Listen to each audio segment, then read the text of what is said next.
అప్పుడే అయిపోలేదు. Danger time ముందుంది. పార్టీలు, పండుగలు, ఫంక్షన్లు ప్లాన్ చేసుకున్నారో మీ పని అంతే సంగతులు. ఇది మేం చెబుతున్నది కాదు. తెలంగాణ హెల్త్ డిపార్ట్మెంట్ రాష్ట్ర ప్రజలకు ఇస్తున్న వింటర్ వార్నింగ్. ఇంట్లోంచి బయటకు వచ్చినా, ధైర్యంగా ఊరికి వెళ్లాలనుకున్నా ప్రమాదం వైరస్ రూపంలో విరుచుకుపడుతుందని మర్చిపోవద్దు. ముఖ్యంగా ఈ సీజన్లో మగవాళ్లకైతే ప్రమాదం మరింత ఎక్కువ. తెలంగాణలో కరోనా కేసులు తగ్గుతున్నాయి. ఇక హ్యాపీగా పండుగలు, టూర్లు ప్లాన్ చేసుకోవచ్చు అనుకోకండి. వైరస్ విజృంభించే సమయం ఇప్పుడే మొదలైంది. శీతాకాలం 3 నెలలు కరోనా వ్యాప్తికి అనుకూల సమయమని ప్రభుత్వం హెచ్చరిస్తోంది. వర్షాకాలం అయిపోయింది, వ్యాక్సిన్ వస్తోంది. టాబ్లెట్లు, హోమ్ ఐసోలేషన్తో సరిపెట్టుకోవచ్చు అని అనుకోవద్దు. ఎందుకంటే ఇప్పుడు వైరస్ సోకిన వ్యక్తుల్లో లక్షణాలు పెద్దగా కనిపించడం లేదు. వైరస్ సోకిన వ్యక్తి జనం మధ్యలోకి వస్తే 4-5 కరోనా బారిన పడతారని హెచ్చరిస్తోంది ప్రభుత్వం.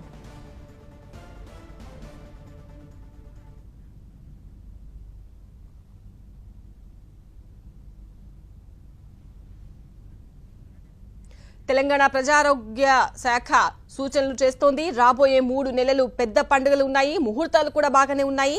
అలాగని ప్రయాణాలు, షాపింగ్స్ ప్లాన్ చేసుకుంటే మాత్రం డేంజర్లో పడడం ఖాయమని హెల్త్ డిపార్ట్మెంట్ హెచ్చరిస్తోంది. 90 రోజుల పాటు ఖచ్చితంగా జాగ్రత్తలు తీసుకోకపోతే వైరస్ బారిన పడతారంటోంది. మాకేం కాదులే అని రోడ్లపైకొచ్చే మగవాళ్లకు ఈ సీజన్ మరింత ప్రమాదం అంటున్నారు.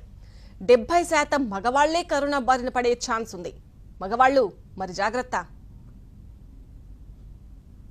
ఎస్పెషల్లీ చలికాలంలో ఈ వైరస్కి చాలా తీవ్రత అనేది చాలా ఎక్కువగా ఉంటుంది.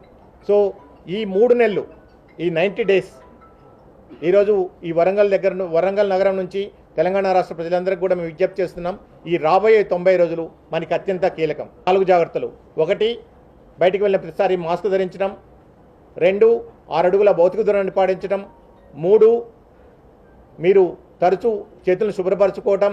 4, గుంపులకి, సమూహాలకి దూరంగా ఉంటాం. ఇది very deadliest virus to the men. అంటే 70% మంది పురుషులకే ఈ వ్యాధి, ఈ వైరస్ సోకుద్ది.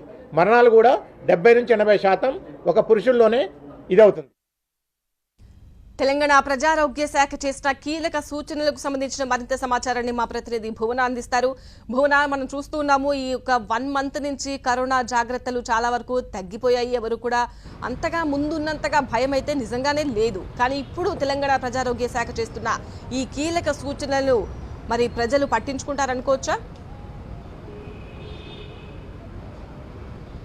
ఖచ్చితంగా పట్టించుకోవాల్సిన అవసరం కనిపిస్తోంది. ఎందుకంటే పట్టించుకోకపోతే ఖచ్చితంగా ప్రాణాలు గాల్లో దీపం అయ్యే ఛాన్సెస్ ఎక్కువగానే కనిపిస్తున్నాయి. ఎందుకంటే చాలా వరకు కరోనా కేసులు తగ్గాయి అని చెప్తున్న నేపథ్యంలో కరోనా కేసులు తగ్గాయి కాబట్టి, కరోనా కూడా పోయింది కాబట్టి మేము ఎలాగైనా మళ్ళీ నార్మల్గా, అంటే కోవిడ్కి ముందు ఎలా జీవించామో అలా జీవించవచ్చు అనే భ్రమలో ఉన్న వాళ్ళందరికీ ఇది ఒక హై అలర్ట్గానే చెప్పాలి. ఎందుకంటే మాస్క్ ధరించకపోయినా, భౌతిక దూరం పాటించకపోయినా, శానిటేషన్ దృష్టిని ముందుంచుకోకపోయినా ఖచ్చితంగా ముప్పు తప్పదు అని చెప్పడంలో మాత్రం ఎలాంటి సందేహం లేదు. ఎందుకంటే మళ్ళీ 2వసారి కూడా చాలా కేసులు మెట్రోపాలిటన్ సిటీస్లో నమోదవుతున్న నేపథ్యంలో తెలంగాణ ప్రజారోగ్య శాఖ కూడా ముందస్తు జాగ్రత్తలు తీసుకుంటోంది. అలాగే పెళ్లిళ్లకు సంబంధించి 20 మందికి 50 మందికి మించి పర్మిషన్లు కూడా లేకపోయినప్పటికీ 100ల సంఖ్యలో జనాలు ఒక చోట గ్యాదర్ అవుతుండడం కూడా భయాందోళన కలిగిస్తున్న నేపథ్యం కనిపిస్తోంది.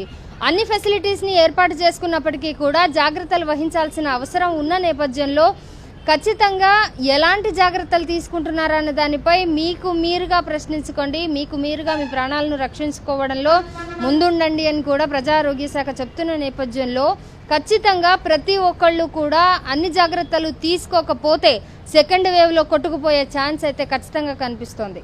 Over to studio. Right Bhuvana.